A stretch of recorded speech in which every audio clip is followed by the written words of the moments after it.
அகிலம் நியூஸ் நேயர்களுக்கு வணக்கம். இன்றைய இரவு நேர பிரதான செய்திகள். முதலில் தலைப்புச் செய்திகள்.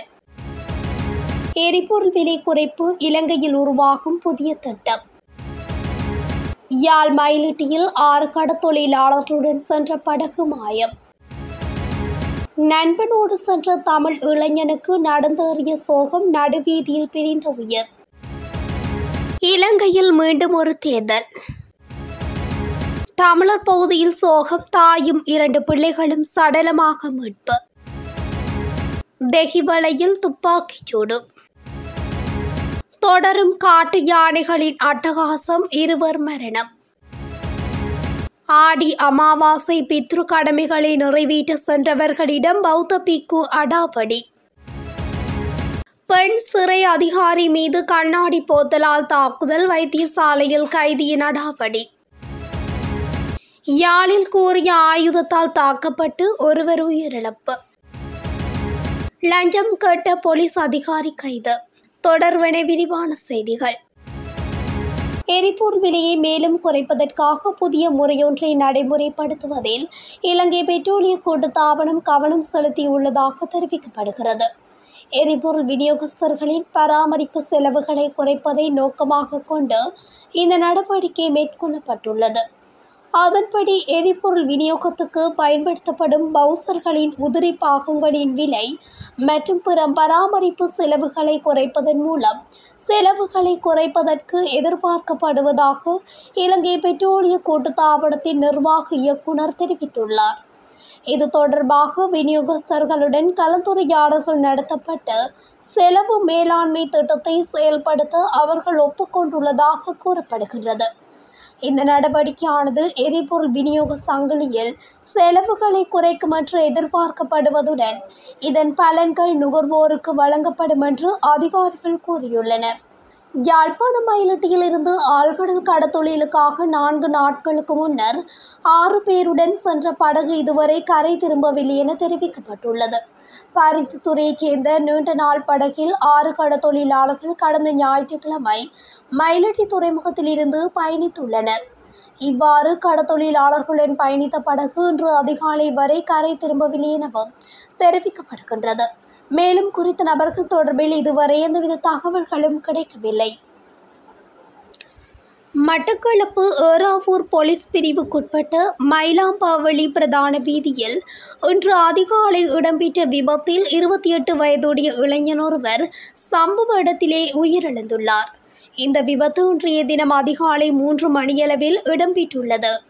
மட்டக்களப்பு நகரிலிருந்து ஏறாவூர் நோக்கி பயணித்த காரொன்று வேக கட்டுப்பாட்டை இழந்து வீதியோரத்தில் இருந்த கான்கிரீட் தூணில் மோதியதில் குறித்த விபத்து இடம்பெற்றுள்ளது. விபத்தில் படுகாயமடைந்த இளைஞன் சம்பவ இடத்திலே உயிரிழந்துள்ளதாக தெரிவிக்கப்படுகிறது. இளைஞன் ஏறாவூர் பகுதியிலிருந்து மட்டக்களப்பு நகருக்கு சென்று தனது நண்பனை வீட்டில் விட்டுவிட்டு மீண்டும் ஏறாவூர் நோக்கி சென்று கொண்டிருந்த வேளையிலே குறித்த விபத்து இடம்பெற்றுள்ளது. மாகாண சபை தேர்தல் 2026ஆம் ஆண்டு ஆரம்பத்தில் இடம்பெறும் என்று அமைச்சர் பிமல் ரட்நாயக்க தெரிவித்துள்ளார். இலங்கைய தினத்தை எதிர்வரும் அக்டோபர் 23ஆம் தேதி நடத்துவதற்கு திட்டமிடப்பட்டுள்ளது என்று அவர் குறிப்பிட்டுள்ளார். அரசு தொலைக்காட்சி வழங்கிய நேர்காணலின் போதே அவர் இந்த தகவலை வெளியிட்டுள்ளார். அவர் மேலும் தெரிவிக்கையில், தேசிய சமத்துவத்தை கட்டியெழுப்புவதற்கான பயணத்தில் புதியதொரு ஆரம்பமாக இலங்கைய தின நிகழ்வு அமையும் என உறுதியாக நம்புகின்றோம். தேசிய சமத்துவத்தை கட்டியெழுப்புவதற்குரிய பாரிய பொறுப்பு எமது அரசுக்கு உள்ளது. அதனை நோக்கி பயணிப்போம். அக்டோபர் 23ஆம் தேதி ஆரம்பமாகும் நடவடிக்கை தொடரும். இவ்வாறு நல்லிணக்கம் நோக்கி விரிவான பயணம் தொடரும் என குறிப்பிட்டுள்ளார். முல்லைத்தீவு பனிக்கன்குளம் பகுதியில் உள்ள கிணறொன்றில் இருந்து தாயும் 2 பிள்ளைகளும் இன்றைய தினம் சடலமாக மீட்கப்பட்டுள்ளனர்.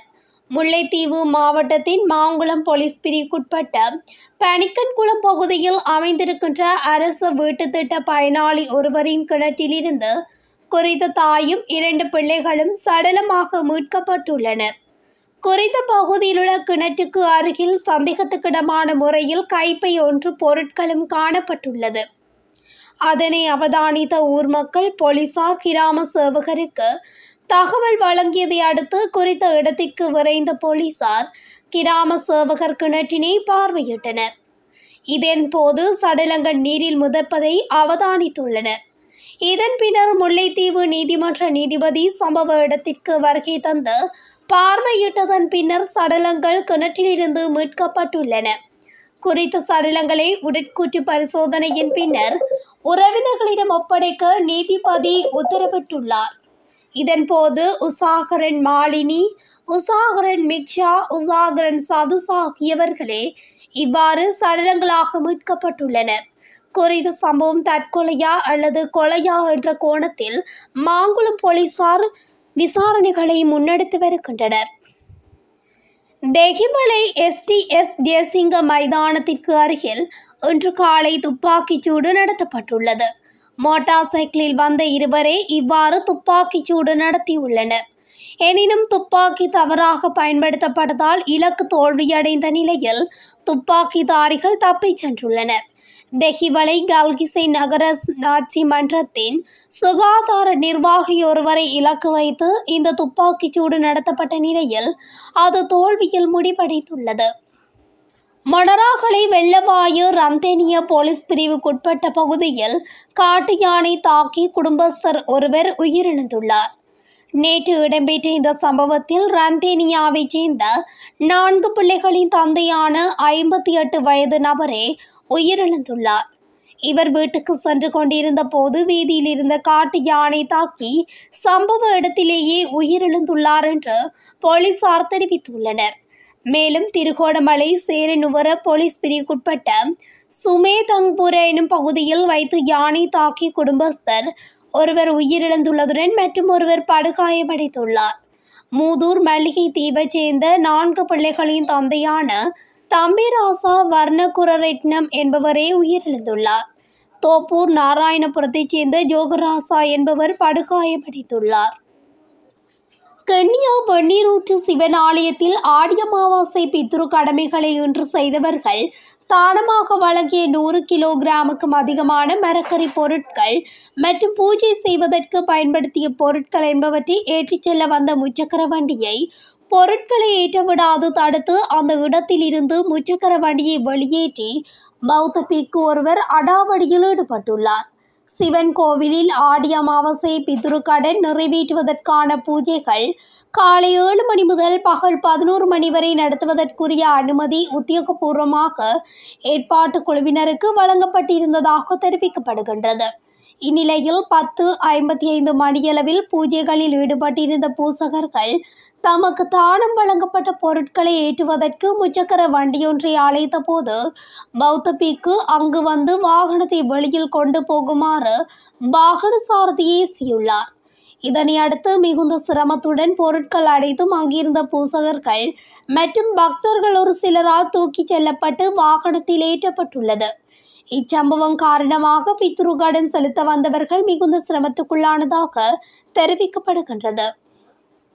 கொழும்பு ரிமாண்ட் சிறையில் தடுத்து வைக்கப்பட்டுள்ள ஒரு சந்தேக நபர் கொழும்பு தேசிய மருத்துவமனையில் உள்ள மனநல மருத்துவமனைக்கு அழைத்து செல்லப்பட்ட போது தப்பிக்க முயன்ற சம்பவம் ஒன்று நேற்று இடம்பெற்றுள்ளது. சிறை அதிகாரிகள் சந்தேக நபரை மருத்துவருடன் கலந்தாலோசிப்பதற்கு முன்பு அவரது கைவிலங்குகளை அகற்றிக் கொண்டிருந்த போது இந்த சம்பவம் நிகழ்ந்துள்ளது. அவர் சம்பவ இடத்திலிருந்து தப்பி ஓடிவிட்டார். ஆனால் சிறிது நேரத்திலே மருத்துவமனையின் பிரதான நுழைவாயிலுக்கு அருகில் அவர் கைது செய்யப்பட்டார். தப்பிக்கும் முயற்சியின் போது சந்தேக நபர் ஒரு கண்ணாடி பாட்டிலை உடைத்து ஒரு பெண் சிறை அதிகாரியை தாக்க முயன்றதாக கூறப்படுகிறது. காயங்கள் எதுவும் ஏற்படுவதற்கு முன்பு அதிகாரிகளால் அவரை கட்டுப்படுத்த முடிந்தது. சம்பவத்தை தொடர்ந்து சந்தேக நபர் மீண்டும் மருத்துவமனைக்கு அழைத்து செல்லப்பட்டு பின்னர் சிறைக்கு திருப்பினார். காங்கேசன்துறை வீதி தாவடியில் அமைந்துள்ள மதுபான சாலை முன்பாக நேற்றைய தினம் இடம்பெற்ற தாக்குதலில் படுகாயமுற்ற குடும்பஸ்தர் யாழ் போதனா வைத்தியசாலையில் உயிரிழந்தார். சுதுமலை மத்தி மானிப்பாயைச் சேர்ந்த சர்வேந்திரன் வயது 45 என்பவரை படுகாயமுற்று வைத்தியசாலையில் அனுமதிக்கப்பட்டு உயிரிழந்தார். தாவடியில் அமைந்துள்ள மதுபான கடைக்கு அருகில் இந்த தாக்குதல் சம்பவம் இடம்பெற்றது. இதன்போது காயமடைந்த நபர் மயக்கமடைந்து வயிறு மற்றும் இடது கையில் பலத்த காயங்களுக்கு உள்ளாகி சிகிச்சைக்காக யாழ்ப்பாணம் போதனா வைத்தியசாலையில் அனுமதிக்கப்பட்ட போதும் சிகிச்சை பலனின்றி உயிரிழந்தார். இது தொடர்பில் சந்தேக நபர்கள் இன்னும் அடையாளம் காணப்படாத போதும் மேலதிக விசாரணைகளை போலீசார் மேற்கொண்டு வருகின்றனர். கம்பெனி தெரு போலீஸ் பிரிவில் பணியாற்றும் சப் இன்ஸ்பெக்டர் கோட்டை நீதிமன்ற வளாகத்திற்கு அருகில் லஞ்ச ஒழிப்பு ஆணைக்குழு அதிகாரிகளால் கைது செய்யப்பட்டுள்ளார். குறித்த போலீஸ் அதிகாரி 1 லட்சம் ரூபாய் லஞ்சம் கேட்ட போதே கைது செய்யப்பட்டுள்ளதாக தெரிவிக்கப்படுகின்றது. இது தொடர்பில் போலீசார் மேலதிக விசாரணைகளை மேற்கொண்டு வருகின்றனர். இத்துடன் அகிலம் நியூஸின் இன்றைய இரவு நேர பிரதான செய்திகள் நிறைவடைகின்றன. தொடர்ச்சியாக செய்திகளை அறிந்து கொள்ள அகிலம் நியூஸ் ஊடகத்துடன் இணைந்திருங்கள். நன்றி, வணக்கம்.